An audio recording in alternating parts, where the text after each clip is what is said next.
ಎಲ್ಲರಿಗೂ ನಮಸ್ಕಾರ. ಥಟ್ ಅಂತ ಹೇಳಿ ಕ್ವಿಜ್ ಕಾರ್ಯಕ್ರಮಕ್ಕೆ ತಮಗೆಲ್ಲ ಸ್ವಾಗತ. ಮೇರಿ ಕ್ರಿಸ್ಮಸ್ ಹಬ್ಬದ ಶುಭಾಶಯಗಳು. ನಮ್ಮ ಜೊತೆ ಅತಿಥಿಗಳಾಗಿ ಬಂದವರು ತಮಗೆಲ್ಲ ಪರಿಚಿತರಾಗಿರ್ತಕ್ಕಂಥ ರಿಚರ್ಡ್ ಲೂಯಿಸ್. ನಟರಾಗಿ, ನಿರ್ದೇಶಕರಾಗಿ, ನಿರ್ಮಾಪಕರಾಗಿ, ರಂಗಭೂಮಿಯ ಮೇಲೆ, ಕಿರುತೆರೆಯಲ್ಲಿ, ಹಿರಿತೆರೆಯಲ್ಲಿ ತಮ್ಮದೇ ಆದ ಸ್ಥಾನವನ್ನು ಗಳಿಸಿಕೊಂಡಿರ್ತಕ್ಕಂಥ ಅಪರೂಪದ ಕಲಾವಿದ. ಹಾಗೆಯೇ ಹರಟೆ ಮಲ್ಲರಾಗಿ 4,000ಕ್ಕೂ ಹೆಚ್ಚಿನ ಕಂತುಗಳಲ್ಲಿ ನಮ್ಮನ್ನೆಲ್ಲ ನಕ್ಕು ನಲಗಿಸಿದವರು ನಮ್ಮ ರಿಚಿಯವರು. ಅವ್ರ ಜೊತೆ ಒಂದಷ್ಟು ಮಾತುಕತೆ ಆಡಿದ್ವಿ. ಆ ಮಾತುಕತೆಯನ್ನು ಈಗ ಮುಂದುವರಿಸ್ತಾ ಇದ್ದೇವೆ. ರಿಚಿಯವರೇ, ತಮ್ಮ ನಾಟಕಗಳ ಪಯಣ ಬಹಳ ಕುತೂಹಲಕರವಾದದ್ದು. ತಾವು ಸಿಕ್ಕು ಮೊದಲ ಪ್ರಯೋಗ ನಮಗೆ ವಿವರಿಸಿ ಹೇಳಿದ್ರಿ. ಅದಾದಮೇಲೆ ಉದ್ಭವ, ಗುಳ್ಳೆನರಿ, ಬೇಲಿ ಮತ್ತು ಹೊಲ, ಮಾರೀಚನ ಬಂಧುಗಳು, ಹೀಗೆ ಅನೇಕ ನಾಟಕಗಳನ್ನು ತಾವು ಪ್ರಯೋಗಿಸಿದಿರಿ ರಂಗದ ಮೇಲೆ. ಈ ಸಿಕ್ಕು ನಾಟಕವನ್ನು, ಉದ್ಭವ ನಾಟಕವನ್ನು ಚಲನಚಿತ್ರ ಮಾಡಬೇಕು ಅಂತ ಯಾಕೆ ಬಂತು ನಿಮ್ಮ ಮನಸ್ಸಲ್ಲಿ? ಎರಡು ಬೇರೆ ಮಾಧ್ಯಮ ಅಲ್ವಾ? ಹೌದು, ಬೇರೆ ಮಾಧ್ಯಮ. ನಾನು ಆಗಲೇ ಹೇಳಿದಾಗೆ ನನ್ನ ಜೊತೆ ಮುಖ್ಯಮಂತ್ರಿ ಚಂದ್ರು, ಡಿ ರಾಜೇಂದ್ರ ಬಾಬು ಇವರೆಲ್ಲ ನನ್ನ ಜೊತೆ ಇದ್ದವರು ಸಿನಿಮಾಗೆ ಹೋದರು. ಆದರೆ ಬಾಬುಗೆ ಯಾವುದೇ ಸಿನಿಮಾ ಮಾಡಿದ್ರು ನನ್ನ ಜೊತೆ ಡಿಸ್ಕಷನ್ ಇಟ್ಕೊಳ್ಳೋನು. ಆಮೇಲೆ ನಮ್ದು ಯಾವುದೇ ನಾಟಕ ಆದರೆ ಅವ್ನು ಬಂದು ನೋಡೋನು. ಅವನು ಮೂಲತಃ ಒಳ್ಳೆ ನಟ. ಆದರ್ಶ ಫಿಲ್ಮ್ ಇನ್ಸ್ಟಿಟ್ಯೂಟಲ್ಲಿ ಫಸ್ಟ್ ರ್ಯಾಂಕ್ ತೊಗೊಂಡವನು. ವಂಡರ್ಫುಲ್ ಆ್ಯಕ್ಟ್ರ್ ಅವನು. ಆಮೇಲೆ ನಿರ್ದೇಶನಕ್ಕೆ ಹೋದ.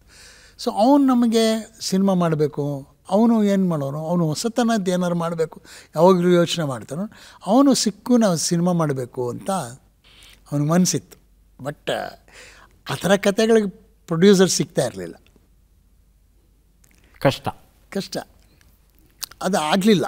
ಆದರೆ ಕ್ರಮೇಣ ಅದು ಆ್ಯಸ್ ಎ ಪ್ಲೇ ಭಾಳ ಪಾಪ್ಯುಲರ್ ಆಗಿಬಿಡ್ತು. ಟಿ.ಎನ್. ನರಸಿಂಹನ್ ಅವನು ಒಳ್ಳೆ ನಿರ್ದೇಶಕ. ಅವನು ಅದನ್ನು ಸಿನಿಮಾ ಮಾಡ್ಬೋದು ಅಂತ ಹೇಳಿದೆ.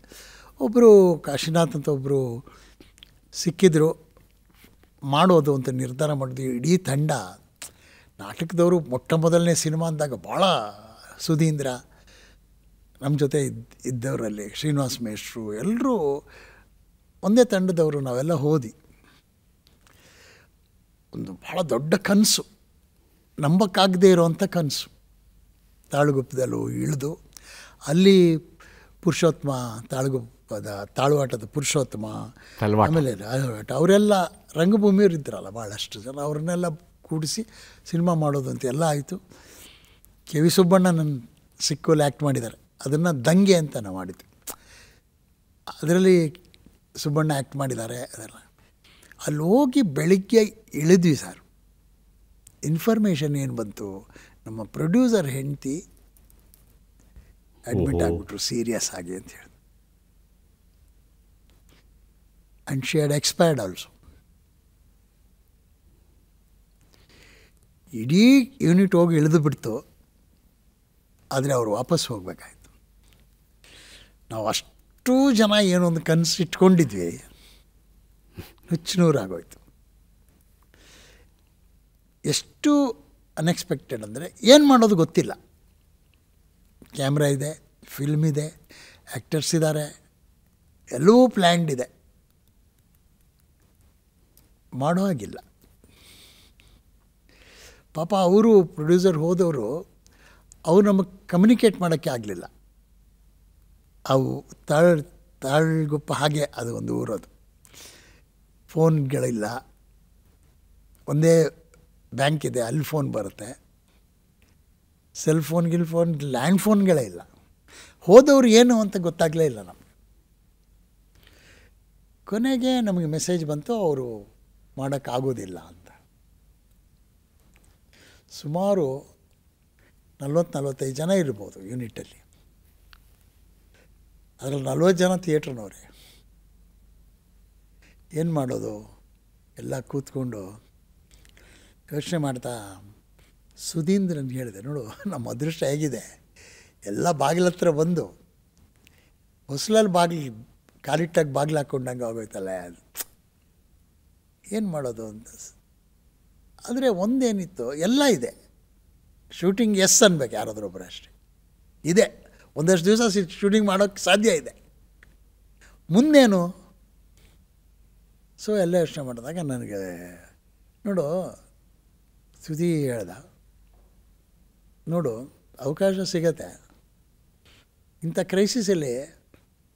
This will decides a leader. Crisis decides a leader. ಈಗ ಇದನ್ನು ಮಾಡ್ಬೋದು, ಒಂದು 10 ದಿವಸ ಅಂತೂ ಶೂಟಿಂಗ್ ಮಾಡ್ಬೋದು. ಸುಂದರನಾಥ್ ಸುವರ್ಣ ಕ್ಯಾಮ್ರಾಮನ್ನು, ನರಸಿಂಹನ್ ಎಲ್ಲರೂ ಎಂಥೂಸಿಯಾಸ್ಟಿಕ್ ಆಗಿದ್ದಾರೆ. ಕ್ಯಾಮ್ರಾ ಇದೆ, ಫಿಲ್ಮ್ ಇದೆ, ಎಲ್ಲ ಇದೆ, ಆ್ಯಕ್ಟರ್ಸ್ ಇದ್ದಾರೆ. ಬಟ್ ಕೊನೆವರೆಗೂ ಹೋಗೋಕ್ಕಾಗುತ್ತಾ ಗೊತ್ತಿಲ್ಲ. ಆಗ ನನ್ನ ಹೆಂಡ್ತಿನೂ ಬಂದಿಲ್ಲ ನನ್ನ ಜೊತೆಗೆ. ನಾನು ಹೇಳಿದೆ, ನೀವು ಧೈರ್ಯ ಮಾಡಿ ಅಂತ ಹೇಳಿದ್ರು.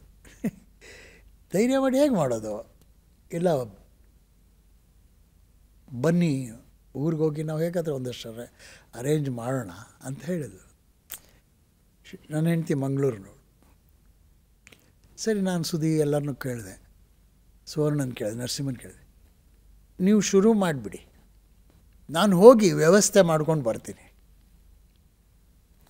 ಎಷ್ಟಾಗುತ್ತೋ ಅಷ್ಟು ಮಾಡಿ, ಬಟ್ ಹಾಗೇ ಆಗತ್ತೆ, ಮಾಡೋಣ ಅಂತ. ನೀನು ಧೈರ್ಯ ಕೊಟ್ಟರೆ ನಾವು ನಮ್ಮದೇನಿಲ್ಲ, ಜಸ್ಟ್ ಕಮ್ ಹಿಯರ್, ಕರ್ಮಣ್ಯವಾಧಿಕಾರಸ್ಥ ಹೇಳು ಮಾಡ್ತೀವಿ, ಇದು ಒಂದು ಕೆಲಸ ಅಂದ್ಕೊಂಡು ಮಾಡ್ತೀವಿ ನಾವು. We are not bothered about how you complete it what it. ನನಗೆ ತಂಡ ನಡೆಸಿ ಅನುಭವ ಇತ್ತಲ್ಲ, ಎಸ್ ಅಂತ ಹೇಳಿಬಿಟ್ಟೆ ಸರ್. ಹೇಳಿಬಿಟ್ಟು ಮಂಗಳೂರಿಗೆ ಹೋಗ್ಬಿಟ್ಟೆ. ನನ್ನ ಫಾದರಿನ್ಲ ಹತ್ರನೇ ದುಡ್ಡು ಕೇಳಿದೆ. ಆವತ್ತು ಅವರೊಂದು 50,000 ಕೊಟ್ಟರು. ಬಂದು ಪ್ರತಿ ಸಲ ನಾನು ಏನು ಮಾಡ್ತೆ, ಅದರಲ್ಲಿ ಆ್ಯಕ್ಟ್ ಮಾಡ್ತಿದ್ದೆ. ನಾಳೆ ನಾಡಿದ್ದಕ್ಕೆ ಮುಗಿದೋಗುತ್ತೆ ರೇಷನ್ ಅಂದಾಗ ಬೆಂಗಳೂರು ಎಲ್ಲ ಫ್ರೆಂಡ್ಸಿಗೂ ಬರದೆ, ಈಗೊಂದು ಮಾಡ್ತಾಯಿದ್ದೀನಿ, ನಿಮ್ಮ ಕೈಲಿ ಎಷ್ಟಾಗುತ್ತೋ. ಎಲ್ಲರೂ ಅಲ್ಲಿ ರೆಸ್ಪಾಂಡ್ ಮಾಡೋಕ್ಕೆ ಫೋನ್ ಇಲ್ಲ, ಬೇರೆ ಕಮ್ಯುನಿಕೇಷನ್ ಇಲ್ಲ. ನೀವೇ ಮುಖತಃ ಹೋಗಿ ಮಾತುಕತೆ ಆಡಬೇಕು ಅದನ್ನು. 19 days ಶೂಟಿಂಗ್ ಮಾಡಿಬಿಟ್ಟು ಸರ್.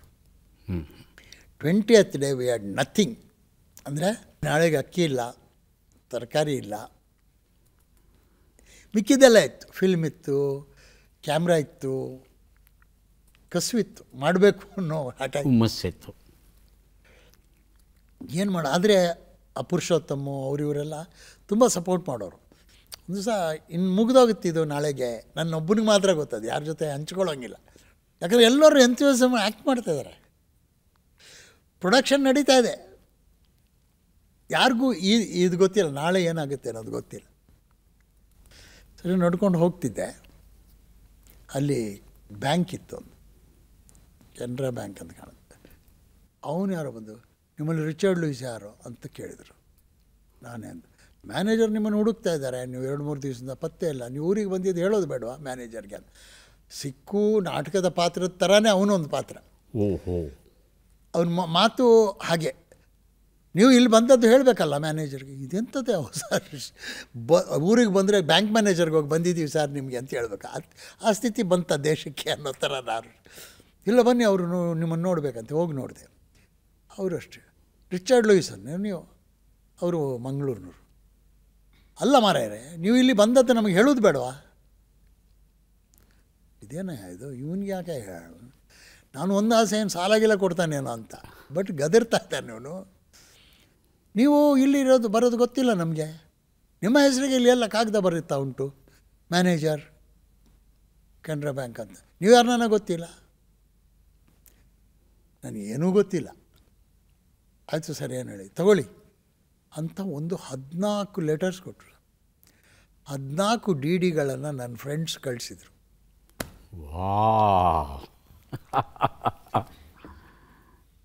ಕಳಿಸೋದಕ್ಕೆ ಎಲ್ಲಂತ ಕಳಿಸೋದು? ತಾಳಗುಪ್ಪಲ್ಲಿರೋದು ಒಂದೇ ಬ್ರ್ಯಾಂಚು, ಸೊ ಅಲ್ಲಿಗೆ ಕಳಿಸ್ಬೇಕು, ಬೇರೆ ದಾರಿ ಇಲ್ಲ. ಆ ಮ್ಯಾನೇಜರ್ಗೆ ಕಳಿಸಿದ್ರು. ಮ್ಯಾನೇಜರ್ ಅದನ್ನು ಓಪನ್ ಮಾಡಿರಿ. ನಂದು ಅಕೌಂಟ್ ಇಲ್ಲ ಆ ಬ್ಯಾಂಕಲ್ಲಿ.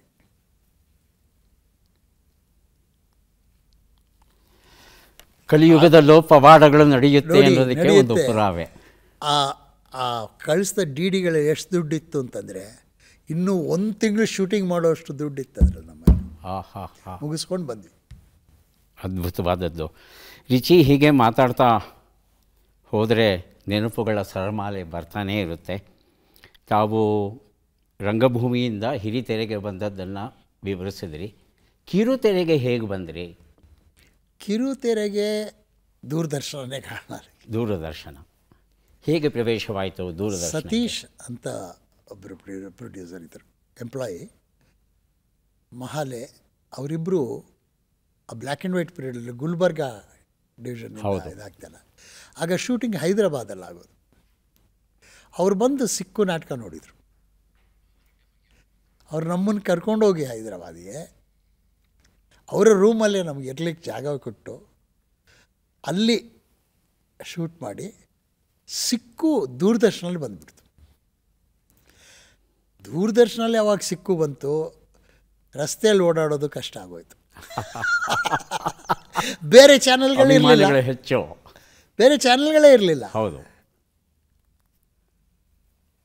ಯಾವ ಪೊಲೀಸ್ನವರು ನಮ್ಮನ್ನು ಹಿಡಿತಿರಲಿಲ್ಲ. ಆ ಮಂಗಳೂರು ನೀನೆಲ್ಲ ಔಟೆಲ್ಲವನು ಹೋಗಿ ಹೋಗಿ ಅಂದರೆ ಇಟ್ ಬಿಕೇಮ್ ಸೋ ಪಾಪ್ಯುಲರ್, ತುಂಬಾ ಪಾಪ್ಯುಲರ್ ಆಗಿಬಿಡ್ತು ನಾಟಕ. ಆಮೇಲೆ ದೂರದರ್ಶನವರು ಒಂದು ಸಲ ಅಲ್ಲ, ತುಂಬ ಸಲ ಹಾಕಿದ್ರು ಅದನ್ನು. ಹಾಗಾಗಿ ದೂರದರ್ಶನ ನಮ್ಮನ್ನು ಮೆಟ್ಲ ಮೇಲೆ ಇದ್ದವ್ರನ್ನ ವೇದಿಕೆ ಮೇಲೆ ತಂದುಬಿಡ್ತು. It was a leap. So ಅದಾದಮೇಲೆ ದೂರದರ್ಶನದ ಆಮೇಲೆ ಶ್ರೀನಿವಾಸ ಪ್ರಭುನೇ ದೂರದರ್ಶನಕ್ಕೆ ಸೇರಿಕೊಂಡ.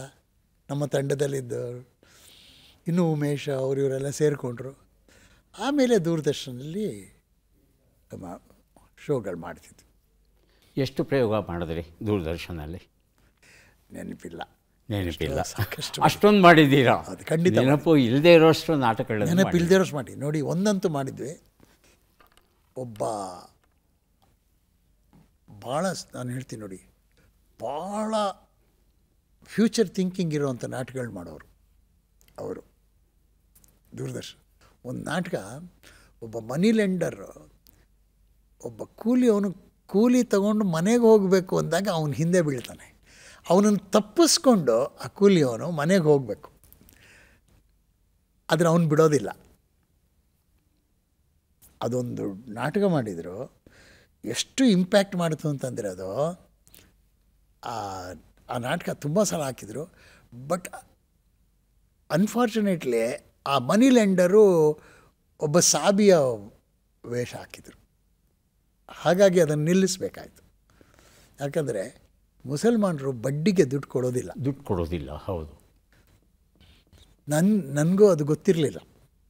ನಾನು AG's ಆಫೀಸಲ್ಲಿ ಕೆಲಸ ಮಾಡ್ತಿದ್ದೆ.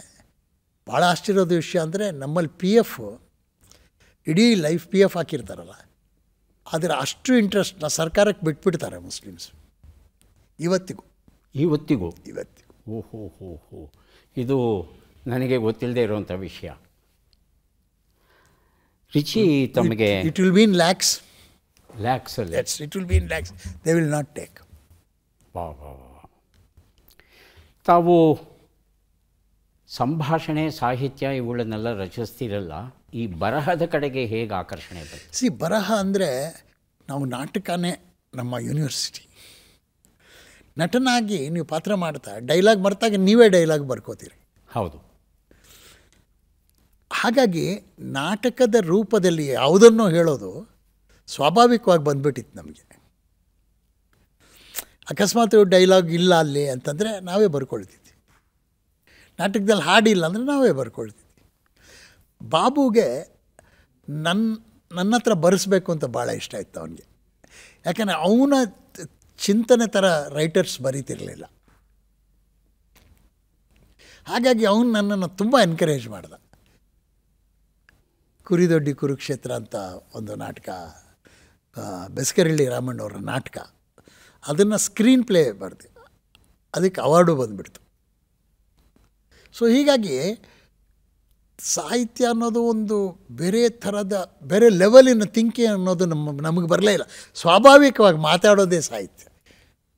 ನಮ್ಗೆ ಆರಾಮಿತ್ರ ಪಾಠ ಹೇಳ್ತಿದ್ರು ನನ್ನ ಮೇಷ್ಟ್ರು. ಕನ್ನಡಕ್ಕೆ ನನಗೆ ಇಷ್ಟೊಂದು ಕನ್ನಡದ ಬಗ್ಗೆ ಆಸಕ್ತಿ ಬರೋಕ್ಕೆ ಕಾರಣ ಆರಾಮಿತ್ರ. ಅವರೇನು ಹೇಳ್ತಿದ್ರು, ನಾನು ಹೇಳ್ತಿದ್ದೆ. ನಾನು ಸೆಂಟ್ ಜೋಸಲ್ಲಿದ್ದಾಗ ಅವ್ರು ಹೇಳಿದ್ರು, why don't you attend Kannada classes ಅಂತ. No sir, it's very boring sir, and it is full ಹಳಗನ್ನಡ ಅಲ್ಲ, ಐ ಡೋಂಟ್ ಅಂಡರ್ಸ್ಟ್ಯಾಂಡ್. ಅವ್ರು ಹೇಳಿದ್ರು, ನಿನ್ಗೆ ಅರ್ಥ ಆಗುತ್ತಾ ಬಿಡುತ್ತೋ, ನೀನು ಪಾಸ್ ಆಗಬೇಕಲ್ಲ ಕನ್ನಡದಲ್ಲಿ ಅಂಥೇಳಿ ಅವ್ರು ಎರಡು ಇದನ್ನು ಬಯಾಟ್ ಮಾಡು ಸಾಕು ಅಂತ. ನೀರೊಳಗಿರುದು ಬೆಮರ್ತಂ ಉರಗ ಪತಾಕಂ, ಕಣ್ಣರಿಯದೊಡೆ ಕರುಳರಿಯದೆ, ಇದೆರಡು. ಅದನ್ನು ಎಷ್ಟು ತಮಾಷೆಯಾಗಿ ಪಾಠ ಮಾಡ್ತಿದ್ರಂದರೆ ಭಾಳ ಆಸಕ್ತಿ ಉಂಟು. ಹೌದು, ಇಷ್ಟು ಹ್ಯೂಮರಸ್ ಆಗಿರುತ್ತಾ ಭಾಷೆ. ಅವ್ರ ಪಾಠ ಅಂದರೆ ಕನ್ನಡ ಸೆಕೆಂಡ್ ಲ್ಯಾಂಗ್ವೇಜ್ ಇಲ್ಲದೇ ಇರೋರು ಬಂದು ಕೂತ್ಕೊಳ್ಳೋರು. It was not teaching, it was a performance. ಆರಾಮಿತರ ಕ್ಲಾಸ್ ಅಂದರೆ ಅದೊಂದು ನಗೆ ಹಬ್ಬ. ಎಷ್ಟು ಚೆನ್ನಾಗಿ ಹೇಳೋರು ಅಂದರೆ, ಕಣ್ಣರಿಯದೊಡೆ ಕರುಳರಿಯದೆ ಅನ್ನೋದನ್ನು ಕರ್ಣ ಚಕ್ರ ಬದಲಾಯಿಸ್ಬೇಕಪ್ಪ ಅರ್ಜುನ ಅಂತ ಹೇಳಿದಾಗ ಆಯಿತು ಅಂತ ಅದನ್ನು ಹೇಳೋರು. Time please Arjuna, I have to change my wheel ಅಂತ ಹೇಳಿದ. ಆಗ ಅರ್ಜುನ ಕರ್ಣನ ಬಿಲ್ಲಿಡಿದಾಗ ಅವ್ನ ಮನಸ್ಸು ತಡೆಯಲ್ಲ ಏನೋ, ಬಿಕಾಸ್ ಅಣ್ಣ ಅವನು, ಟೆಲಿಪತಿ, ಅವನು ಸಾಯಿಸಬಾರ್ದು. ಹಾಗೆ ಕೃಷ್ಣನ್ಗೆ ಹೇಳ್ತಾನೆ, ಯಾಕೋ ಮನಸ್ಸು ಆಗ್ತಿಲ್ಲ. All is fair in love and war, shoot him. ನೋಡಿ, ಇದು ಕನ್ನಡ ಪಾಠ ಮಾಡ್ತಾ ಆರಾಮಿತ್ರ ಹೇಳೋ ಮಾತು ಏನು ಬ್ಯೂಟಿಫುಲ್ ವೇ ಆಫ್ ಟೆಲ್ಲಿಂಗ್. ಹಾಗೆ 2 ಸಲ ಕಷ್ಟಪಟ್ಟು ಹೊಡಿತಾನೆ ಅಂತ ಹೇಳ್ತಾರೆ. ಕಣ್ಣರಿಯದೊಡೆ ಕರಳಿರೋದಾಗ ಅವ್ರು ಕೊಟ್ಟ ಎಕ್ಸಾಂಪಲ್ ಅಂದರೆ, ಕೆಲವು ಸಲ ಟೇಬಲ್ ಮೇಲೆ ಜೋಳದ ರೊಟ್ಟಿ, ಕೆಂಪು ಚಟ್ನಿ ಇಟ್ಟಿರ್ತಾರೆ, ಕಲರ್ಫುಲ್ಲಾಗಿರುತ್ತೆ. ಬಾಯಿಗೆ ಹಾಕ್ಕೊಂಡ್ರೆ ಬಾಯಿ ಬಡ್ಕೊಳ್ಬೇಕಾಗತ್ತೆ ಖಾರ. ನೆಕ್ಸ್ಟ್ ಟೈಮ್ ನಿಮ್ಗೆ ರೊಟ್ಟಿ ಕೊಟ್ಟಾಗ ಕಣ್ಣರಿಯದೊಡೆ ಕರುಳರಿಯದೆ ಬೇಡ. ಆ ರೀತಿ ಪಾಠ ಹೇಳೋ ರೀತಿ. ತಾವು ಈ ಥರ ರಂಗಭೂಮಿಯಲ್ಲಿದ್ದವರು, ಸಾಹಿತ್ಯವನ್ನು ಚಿತ್ರಗಳಿಗೆ ಹಾಲುಂಡತವರು, ತುತ್ತಮುತ್ತ ಕೋತಿಗಳು, 1000 ಕೋತಿಗಳು, ಹೀಗೆ 40ಕ್ಕೂ ಹೆಚ್ಚು ಚಿತ್ರಗಳಿಗೆ ಬರೆದಿದ್ದೀರಿ. ಹಾಗೆ ಬರಿತಾ ಇದ್ದವರು ಇದ್ದಕ್ಕಿದ್ದ ಹಾಗೆ ನೀವು ಹರಟೆ ಮಲ್ಲರಾಗಿ ಪರಿವರ್ತನೆ ಆದಂಥ ಪವಾಡ ಏನು? ಎಲ್ಲವೂ ಆಕ್ಸಿಡೆಂಟಲ್ ಸೋಮೇಶ್ವರ್. ಆಕ್ಸಿಡೆಂಟಲ್. ಹರಟೆ ಕಾರ್ಯಕ್ರಮ ನಡೀತಾ ಇತ್ತು, ನಾನು ನೋಡಿರಲಿಲ್ಲ ಅದನ್ನು. ಗಾಯನ ಸಮಾಜದಲ್ಲಿ ನಡೀತಾ ಇತ್ತು. ಯಾರೋ ಹೀಗೆ ಬರಬೇಕಾದವರು ಬರಲಿಲ್ಲ. ವಿಶ್ವನಾಥ್ ಅಂತ ಕೋಆರ್ಡಿನೇಟ್ ಮಾಡ್ತಾಯಿದ್ರು ಉದಯ ಟಿ ವಿಗೆ. ನಾನು ಹೇಗೆ ಅಂತಂದರೆ, ಕಲಾಕ್ಷೇತ್ರದ ಮೆಟ್ಲ ಮೇಲೆ ಕೂತ್ಕೊಂಡ್ರೆ ಸುಮ್ಮನೆ ಒಬ್ಬೊಬ್ಬರು ಕಾಲಿಳಿಯೋದು, ಹರಟೆ ಮಾಡೋದು ಸ್ವಾಭಾವಿಕವಾಗಿ. ಕೆಲವರು ನಾನು ನೋಡಿದ್ರೆ ಬರ್ತಾ ಇರಲ್ಲ ಹತ್ತಿರ, ಯಾಕಂದ್ರೆ ಅವನ್ನೇ ಮ್ಯಾಟ್ರ್ ಇಟ್ಕೊಂಡು ನಾವು ತಮಾಷೆ ಮಾಡ್ತಿದ್ವಿ. ವಿಶ್ವನಾಥ್ ಅದನ್ನು ನೋಡಿದರು. ಆವತ್ತು ಗಾಯನ ಸಮಾಜದಲ್ಲಿ ಇಲ್ಲ, ಯಾರೋ ಬೇಕು, ಈ ಹರಟೆಗೆ ಮ್ಯಾಚ್ ಮಾಡೋರು ಯಾರು ಮಾತಾಡ್ತಾರೆ ಅಂದಾಗ ವಿಶ್ವನಾಥ್ಗೆ ನನ್ನ ನೆನಪಾಯಿತು. ಅಲ್ಲೇ ನನ್ನ ಮನೆ ಪಕ್ಕದಲ್ಲೇ ಗಾಯನ ಸಮಾಜ. ನನಗೆ ಫೋನ್ ಮಾಡೋರು, ಅವತ್ತು ನನ್ನ ಮನೆ ಬಂದುಬಿಡೋ ಇಲ್ಲಿ ಅಂತಂದರು. ಏನು ಅಂತ, ಹರಟೆ. ನನಗೇನು ಹರಟೆ ಗಿಟೆ ಗೊತ್ತಿಲ್ಲಪ್ಪ, ನಾನು ಬರಲ್ಲ, ಗೊತ್ತಿಲ್ಲದೆ ನಾನು ಪಾರ್ಟಿಸಿಪೇಟ್ ಮಾಡಲ್ಲ ಅಂತ ಹೇಳಿದ್ದೆ. ನೀನು ಬಾ ಪರವಾಗಿಲ್ಲ ಅಂತ ಕರ್ಕೊಂಡೋದ್ರು. ಸಬ್ಜೆಕ್ಟ್ ಕೊಟ್ಟರು. ನೀನೇನು ನೀನು ಮೆಟ್ಲ ಮೇಲೆ ಹೆಂಗೆ ಕಾಲು ಎಳಿತೀಯ ಹಂಗೆ ಕಾಲು ಎಳೆಯೋದು ಅಷ್ಟೇ ಕಣೋ ನಿನ್ನ ಕೆಲಸ ಅಂತಂದು ವಿಶ್ವನಾಥ್. ಆವತ್ತು ಕಣ್ಣನ್ನು ನೋಡಿದ್ದು ನಾನು ಅಲ್ಲೇ, ಹರಟೆಯನ್ನು ನೋಡಿದ್ದು ನಾನು ಅಲ್ಲೇ, ಹರಟೆಯಲ್ಲಿ ಪಾರ್ಟಿಸಿಪೇಟ್ ಮಾಡಿದ್ದು ಅದು ಹಾಗೆ. ಆವತ್ತಿಂದ ನಿರಂತರವಾಗಿ ನಡ್ಕೊಂಡು ಬಂದಿದ್ದು. ತಮಗೆ ಅತ್ಯಂತ ಇಷ್ಟವಾದಂಥ ಯಾವುದಾದ್ರೂ ಒಂದು ಸಂಭಾಷಣೆ ತಮ್ಮ ಹರಟೆಗಳಲ್ಲಿ, ಯಾವುದಾದ್ರೂ ಒಂದು ಸಂದರ್ಭ? ಆ ಸಂದರ್ಭ ನಮ್ಮಲ್ಲಿ ನಿಮಗೆ ಸಂದರ್ಭಕ್ಕಿಂತ ಹೆಚ್ಚಾಗಿ ನಾವು ಹರಟೆಯಲ್ಲೇ ಕೆಲವು ಗಾದೆಗಳನ್ನು ಮಾಡ್ತೀವಿ. ಕೆಲವು ಸಲ ಏನಾಗುತ್ತೆ, ನಾವು ಬದುಕಲ್ಲಿ ಏನೋ ಅಂದ್ಕೊಂಡಿರ್ತೀವಿ, ಪ್ಯಾಷನ್ ಏನೋ ಅಂದ್ಕೊಂಡಿರ್ತೀವಿ, ಬಟ್ ನಾವು ಬೇರೆ ಏನೋ ಮಾಡಿಬಿಡ್ತೀವಿ, ಅದರಲ್ಲೂ ಸಕ್ಸೀಡ್ ಆಗಿಬಿಡ್ತೀವಿ. ಭಾಳ ಜನ ಕೇಳ್ತಾರೆ, was it your dream? No, I had no dreams at all. ಭಾಳ ಜನ ಹೇಳ್ತಾರೆ, ನಾನು ಒಬ್ಬ ಸಾಹಿತಿ ಆಗಬೇಕು ಕನಸು. ಆ ಥರ ಏನಿಲ್ಲ ಸರ್. ನಾವು ಕ್ಯೂ ಅಲ್ಲಿ ನಿಂತಿದ್ವಿ, ಜನ ತಳ್ಳಿದ್ರೆ ಅಷ್ಟೇ, ಕೌಂಟ್ರಿಗೆ ಹೋಗ್ಬಿಟ್ವಿ ಅಷ್ಟೇ. ನಾವು ನಾನು ಗಾದೆಗಳು ಕೆಲವು ಹೇಳ್ತೀನಿ ನೋಡ್ರಿ. ಇಷ್ಟಪಟ್ಟಿದ್ದು ಸಿಕ್ಕದೇ ಇದ್ದಾಗ ಸಿಕ್ಕಿದ್ದನ್ನೇ ಇಷ್ಟಪಡಬೇಕು. ಇದು ನಮ್ಮದೇ ಮಾತುಗಳು, ಇದು ಬೇರೆದಲ್ಲ. ಬುಡಾನ್ ಸಾಬಿ ಸಾಕಿದ ನಾಯಿ ಟೋಪಿ ಹಾಕಿದವರಿಂದ ಎಲ್ಲ ಹೋಗಿಬಿಡ್ತು ಅಂತ. ನಾವೆಲ್ಲ ಹಾಗೆ, ಇದು ಇಲ್ಲೇ ಬರಬೇಕು ಅಲ್ಲೇ ಬರಬೇಕು ಅಂತಲ್ಲ. ತುಳು ಭಾಷೆಯಲ್ಲಿ ಹೇಳ್ತಾರೆ, ಸಾಬಿ ಸಾಕಿದ ನಾಯಿ ಟೋಪಿ ಹಾಕಿದವರಿಂದೆಲ್ಲ ಹೋಗ್ಬಿಡ್ತು ಅಂತ. ಹಾಗೆ ನಾವೆಲ್ಲ ನಾಟಕ, ಸಿನಿಮಾ, ಟೆಲಿವಿಷನ್, ಏನೂ ಆ ಥರದ್ದೇನು ಟಾರ್ಗೆಟ್ಸ್ ಇಲ್ಲ ನಮ್ಮಲ್ಲಿ. ಟೋಪಿ ಹಾಕಿದವರಿಂದ ಎಲ್ಲ ಓದೋರು ನಾವು. ಬಹಳ ಸಂತೋಷ ರಿಚಿ. ಇನ್ನೂ ಒಂದಷ್ಟು ಮಾತನಾಡೋ ಆಸೆ, ಆದರೆ ಸಮಯ ಅನ್ನೋದು ಬೆಂತಟ್ಟು ಹೇಳ್ತಾ ಇರುತ್ತೆ. ಕಾರ್ಯಕ್ರಮ ಮುಗಿಸೋದಕ್ಕೆ ಮೊದಲು ಇನ್ನೊಂದು 4 ಪ್ರಶ್ನೆಗಳನ್ನು ಕೇಳೋದಕ್ಕೆ ತಾವು ಅವಕಾಶ ಮಾಡಿಕೊಡ್ಬೇಕು. ತಾವು ಸಿದ್ಧವಾಗಿದ್ದೀರಿ ಅಂದರೆ ಶುರು ಮಾಡ್ತೇವೆ. ಓಕೆ. ಮೊದಲ ಪ್ರಶ್ನೆ, ಕರ್ನಾಟಕದಲ್ಲಿರುವ ಅತ್ಯಂತ ಹಳೆಯ ಚರ್ಚ್ ಯಾವುದು? Rosary church Mangaluru, Saint Mary's basilica Bengaluru. Mostly rosary church Mangaluru ಅಂತ ಹೇಳ್ತಾ ಇದ್ದೀರಿ. ಮುಂದಿನ ಪ್ರಶ್ನೆಯನ್ನು ನೋಡೋಣ. ಭಾರತದಲ್ಲಿ ಕ್ರಿಸ್ಮಸ್ ಹಬ್ಬದ ಆಚರಣೆಯು ಯಾವ ಶತಮಾನದಲ್ಲಿ ಆರಂಭವಾಯಿತು? 16ನೇ ಶತಮಾನವ, 18ನೇ ಶತಮಾನವ? 16 ಇರಬೇಕು. ಯಾಕೆ ಅಂತ ಆಮೇಲೆ ಕೇಳ್ತೇನೆ. ಮುಂದಿನ ಪ್ರಶ್ನೆಯನ್ನು ನೋಡೋಣ. ಭಾರತದಲ್ಲಿ ಕ್ರಿಸ್ಮಸ್ ಹಬ್ಬವನ್ನು ಆಚರಿಸುವಾಗ ನಕ್ಷತ್ರ ದೀಪಗಳನ್ನು, ಸ್ಟಾರ್ ಲ್ಯಾಂಟರ್ಗಳನ್ನು ಬೆಳಗೋದುಂಟು. ಇದು ಯಾವುದರ ಸಂಕೇತ? ಪೋಲ್ ಸ್ಟಾರ, ಧ್ರುವ ನಕ್ಷತ್ರವ, ಅಥವಾ star of Bethlehem? Star of Bethlehem. ನೀವು ಹೇಳಿದಿರಿ ಅದನ್ನು. ಕ್ರಿಸ್ತ ಹುಟ್ಟಿದಾಗ ಆಕಾಶದಲ್ಲಿ ಒಂದು ನಕ್ಷತ್ರ ಕಾಣುತ್ತೆ. ಇಲ್ಲಿಂದ ಫ್ರಮ್ ದ ಈಸ್ಟ್ 3 ಜನ, ಅವರಿಗೆ ಅದರ ಅರಿವಿರುತ್ತೆ, ಅವ್ರು ಹುಡುಕೊಂಡು ಬರ್ತಾರೆ, ಆ ನಕ್ಷತ್ರ ಅವನು ಲೀಡ್ ಮಾಡುತ್ತೆ ಅಂತ. ಆಗಿನ ಕಾಲದಲ್ಲಿ ನಕ್ಷತ್ರವನ್ನು ಸ್ಟಡಿ ಮಾಡ್ತಿದ್ದು, ಅಸ್ಟ್ರಾನಮಿ ಸ್ಟಡಿ ಮಾಡ್ತಿದ್ರು ಇಂಡಿಯನ್ಸ್ ಓನ್ಲಿ. ಆ 3 ಜನ ಈಸ್ಟಿಂದ ಬಂದವರು ಅನ್ನೋದನ್ನು ನಮಗೆ ನೀವು ಕ್ರಿಬ್ ಅಂತ ಕ್ರಿಸ್ಮಸ್ಗೆ ಇಡ್ತೀವಲ್ಲ, ಹೌದು, ಅದರಲ್ಲಿ ಇಡ್ತಾರೆ. ಬಟ್ ಅದನ್ನು ಅರಬ್ಸ್ ಥರ ತೋರಿಸ್ತಾರೆ. ಅವರು ಅರಬ್ಸ್ ಇರಲಾರರು, ಯಾಕೆಂತಂದರೆ ಅವ್ರಿಗೆ ಅಸ್ಟ್ರಾನಮಿ ಗೊತ್ತಿರಲಿಲ್ಲ. It was only India which studied philosophy, the birth of Christ ಬಗ್ಗೆ ಅವ್ರು ಗೊತ್ತಾಗಿದ್ದು ಬಹುಶಃ ನಮ್ಮವರೇ ಇರಬೇಕು. ಹೊಸ ನೋಟ ಕೊಟ್ಟರೆ ತಾವು. ಮುಂದಿನ ಪ್ರಶ್ನೆಯನ್ನು ನೋಡೋಣ. ಭಾರತದ ಯಾವ ನಗರವು ಕ್ರಿಸ್ಮಸ್ ಕೆರೋಲ್ ಹಾಡುಗಾರಿಕೆಯ ಸ್ಪರ್ಧೆಗೆ ಅತ್ಯಂತ ಹೆಸರುವಾಸಿಯಾಗಿದೆ? ಶಿಲ್ಲಾಂಗ್, ದಿಬ್ರುಗಢ? ಶಿಲ್ಲಾಂಗ್. 10ನೇ ಪ್ರಶ್ನೆ ಈಗ ಬರ್ತಾ ಇದೆ. ಕ್ರಿಸ್ಮಸ್ ಹಬ್ಬವನ್ನು ಡಿಸೆಂಬರ್ 25ರಂದು ಆಚರಿಸೋದಕ್ಕೆ ಕಾರಣವೇನು? ಸಮ್ಮರ್ ಸೊಲಸ್ಟೇಸಾ, ವಿಂಟರ್ ಸೊಲಸ್ಟೇಸಾ, ಯಾವುದು ಅಂತ? ಅದು ನನಗೆ ಗೊತ್ತಿಲ್ಲ. ಸಮ್ಮರ್ ಸೊಲಸ್ಟೇಲ್ ಅಂತ ಹೇಳ್ತಾರೆ. ಸಮ್ಮರ್, ವಿಂಟರ್, ಯಾವುದು? ವಿಂಟರ್. ಉತ್ತರವನ್ನು ನೋಡ್ತಾ ಹೋಗೋಣ. ಮೊದಲ ಪ್ರಶ್ನೆಗೆ ಉತ್ತರ ತಾವು ಹೇಳಿದಿರಿ ರೋಸರಿ ಚರ್ಚ್ ಮಂಗಳೂರು ಅಂತ. ಉತ್ತರ ಸರಿಯಾಗಿದೆ.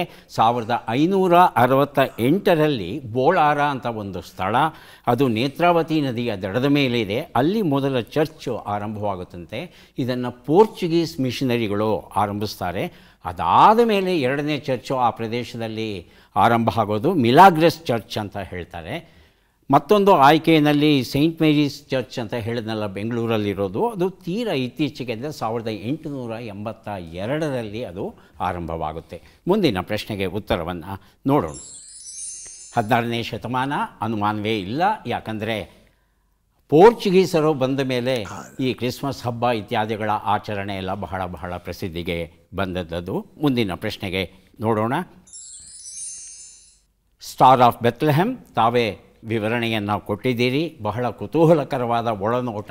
ಭಾರತೀಯರಿಗೆ ಗೊತ್ತಿತ್ತು ಯೇಸು ಕ್ರಿಸ್ತ ಹುಡ್ತಾ ಇದ್ದಾನೆ ಅಂತ. ಆತನನ್ನು ಹುಡುಕೊಂಡು ಬಂದು ಆತನಿಗೆ ಉಡುಗೊರೆಗಳನ್ನು ಕೊಡುವ ಪ್ರಸಂಗ ಇದೆಯಲ್ಲ, ಅದರ ಬಗ್ಗೆ ಒಳನೋಟವನ್ನು ಕೊಟ್ಟಿದ್ದೀರಿ. ಧನ್ಯವಾದಗಳು ತಮಗೆ. ಮುಂದಿನ ಪ್ರಶ್ನೆಗೆ ಉತ್ತರವನ್ನು ನೋಡೋಣ. ಶಿಲಾಂಗ್, ಉತ್ತರ ಸರಿಯಾಗಿದೆ. ಮೇಘಾಲಯದಲ್ಲಿರ್ತಕ್ಕಂಥ ಶಿಲಾಂಗಲ್ಲಿ ಈ ಸ್ಪರ್ಧೆ ನಡೆಯುತ್ತಂತೆ, ಹಾಡುಗಾರಿಕೆಯ ಸ್ಪರ್ಧೆ. ಅದನ್ನು ಬಿಟ್ಟರೆ ಕೇರಳದ ಕೋಚಿಯಲ್ಲಿ ನಡೆಯುತ್ತಂತೆ. ತುಂಬ ಚೆನ್ನಾಗಿ ಈ ಸ್ಪರ್ಧೆ ಮುಂಬಯಿ, ಪುದುಚೇರಿ ಮುಂತಾದ ಕಡೆ ನಡೆಯುತ್ತೆ. ಆದರೆ ಬಹಳ ಪ್ರಸಿದ್ಧವಾದದ್ದು ಶಿಲಾಂಗಲ್ಲಿ ನಡೆಯುವಂಥ ಒಂದು ಸ್ಪರ್ಧೆ. ಮತ್ತು ಕೊನೆಯ ಪ್ರಶ್ನೆಗೆ ಉತ್ತರವನ್ನು ನೋಡೋಣ. ವಿಂಟರ್ ಸೊಲಸ್ಟೇಸ್ ಉತ್ತರ ಸರಿಯಾಗಿದೆ. ಜಾನ್ 8:12 ಒಂದು ಮಾತನ್ನು ಹೇಳ್ತಾನೆ, ಲೈಟ್ ಆಫ್ ದಿ ವರ್ಲ್ಡ್ ಅನ್ನೋ ಬಿರುದನ್ನು ಕೊಡ್ತಾನೆ ಯೇಸು ಕ್ರಿಸ್ತನಿಗೆ. ಇದು ಬಹಳ ಅರ್ಥವತ್ತಾಗಿದೆ ಈ ಒಂದು ಮಾತು. ಯಾಕೆ ಅಂತ ಹೇಳ್ತಂದರೆ, ಈ ಡಿಸೆಂಬರ್ 21ರಿಂದ 23, 24, 25 ಆಸುಪಾಸಲ್ಲಿ ಸೂರ್ಯ ತನ್ನ ಪಥದಲ್ಲಿ ಏನು ದಕ್ಷಿಣದ ಕಡೆಗೆ ಸಾಗ್ತಾ ಇರ್ತಾನೆ, ಅಂತಿಮ ಘಟ್ಟವನ್ನು ತಲುಪಿ ಅಲ್ಲಿಂದ ಉತ್ತರದ ಕಡೆಗೆ ಬರೋಕ್ಕೆ ಶುರು ಮಾಡ್ತಾನೆ. ಬರೀ ಕತ್ತಲಾಗಿರುತ್ತಲ್ಲ, ಕತ್ತಲಿನಿಂದ ಬೆಳಕಿಗೆ ಹೋಗುವ ದಿನ ಅದು. ಹಾಗಾಗಿ ಯೇಸು ಕ್ರಿಸ್ತ ನಮ್ಮನ್ನೆಲ್ಲ ಬೆಳಕಿನೆಡೆಗೆ ಕರೆದೊಯ್ತಾನೆ ಅನ್ನೋ ಒಂದು ಕಲ್ಪನೆ ಏನಿದೆ, ಅದನ್ನು ಜಾನ್ ಅವರು ಹೇಳ್ತಾರೆ. ಹೇಳಿಬಿಟ್ಟು ಲೈಟ್ ಆಫ್ ದಿ ವರ್ಲ್ಡ್ ಅಂತ ಹೇಳ್ತಾರೆ. ಈ ಒಂದು ಹಿನ್ನೆಲೆಯಲ್ಲಿ ಈ ಕ್ರಿಸ್ಮಸ್ ಹಬ್ಬ ಆರಂಭವಾಯಿತು ಅನ್ನೋ ಒಂದು ವಾದ ಉಂಟು. ರಿಚಿ, ಹೇಗನ್ನಿಸ್ತು? ನನಗೂ ನಿಮ್ಮ ಜೊತೆ ಮಾತಾಡ್ತೀನಿ, ನನಗೂ ಭಾಳಷ್ಟು ವಿಷಯಗಳು ಗೊತ್ತಿರಲಿಲ್ಲ. ನೋಡಿ, ಆ ನೇತ್ರಾವತಿ ಪಕ್ಕದ ಚರ್ಚ್ಗೆ ಹೋಗಿದ್ದೀನಿ. ಅದು ಓಲ್ಡೆಸ್ಟ್ ಚರ್ಚ್ ಅಂತ ನನಗೆ ಗೊತ್ತಿರಲಿಲ್ಲ, ಬೋಳಾರ್ದು. ಮಿಲಾಗ್ರಸ್ ಚರ್ಚು ಎಲ್ಲ ಅಲ್ಲ. ನಮ್ಮ ಕಾರ್ಯಕ್ರಮದ ಅನುಭವ ಎಲ್ಲಿ ಭಾಗವಹಿಸಿದ್ದು, ಬಹಳ ದಿನಗಳಾದ ಮೇಲೆ ಬಂದಿದ್ದೀವಿ. ಏನು ಅನ್ನಿಸ್ತಾ ಇದೆ ಈ ಕ್ಷಣದಲ್ಲಿ? ನನಗೆ ನಿಮ್ಮ ಜೊತೆ ಕಾರ್ಯಕ್ರಮ ಮಾಡೋಕ್ಕೆ ಭಾಳ ಇಷ್ಟ. ಕಾರಣ ಏನು ಅಂತಂದರೆ, ಯಾವುದನ್ನೇ ಅದರ ಆಳಕ್ಕೆ ಹೋಗದೆ ಸುಮ್ಮನೆ ಪ್ರಶ್ನೆಗಳು ನೀವು ಕೇಳೋದಿಲ್ಲ. ಅದು ಭಾಳ ಮುಖ್ಯ ಒಂದು ಇಂಟರ್ವ್ಯೂಲಿ. ನೀವು ಎಲ್ಲಿ ಹುಟ್ಟಿದ್ರಿ, ನಿಮ್ಮ ತಂದೆ ತಾಯಿ ಹೆಸರೇನು, ಹೇಗೆ ಮಾಡಿ, ಇದು ಮಾಮೂಲಿ ಆದ ಇಂಟರ್ವ್ಯೂ. ಈ ಇಂಟರ್ವ್ಯೂಲಿ ಕೆಲವು ವಿಷಯಗಳು ನಮ್ಮ ಪ್ರೇಕ್ಷಕರಿಗೆ ಗೊತ್ತಿಲ್ಲದೆ ಇರೋದು ತಲುಪಬೇಕು. ಹೌದು. ಇಲ್ಲದೆ ಆ interview is not a interview, outerview ಆಗ. ನೀವು AGS ಆಫೀಸಲ್ಲಿ ಕೆಲಸ ಮಾಡ್ತಾ ಇರೋದು ರಂಗಭೂಮಿಯವರು ಗೊತ್ತು, ಅದು ನಮಗೆ ಗೊತ್ತಿರಲಿಲ್ಲ. ನೋಡಿ, ಬಹಳ ಸಂತೋಷವಾಯಿತು. ನಮ್ಮ ಇಂದಿನ ಕಾರ್ಯಕ್ರಮದಲ್ಲಿ ನಾವು ಕೊಡ್ತಾ ಇರ್ತಕ್ಕಂಥ ಎಲ್ಲ ಪುಸ್ತಕಗಳನ್ನು ನಮಗೆ ಕೊಟ್ಟವರು ದಾವಣಗೆರೆ ಜಿಲ್ಲೆಯ ಚನ್ನಗಿರಿ ತಾಲೂಕಿನ ಮಲ್ಲಿಗೆರೆ ಗ್ರಾಮದ ಶರಣಗೌಡ್ರು ಲಿಂಗೈಕ್ಯ GH ಬಸವರಾಜಪ್ಪ, ಉಪಾಧ್ಯಕ್ಷರು ಬಸವ ಬಳಗ.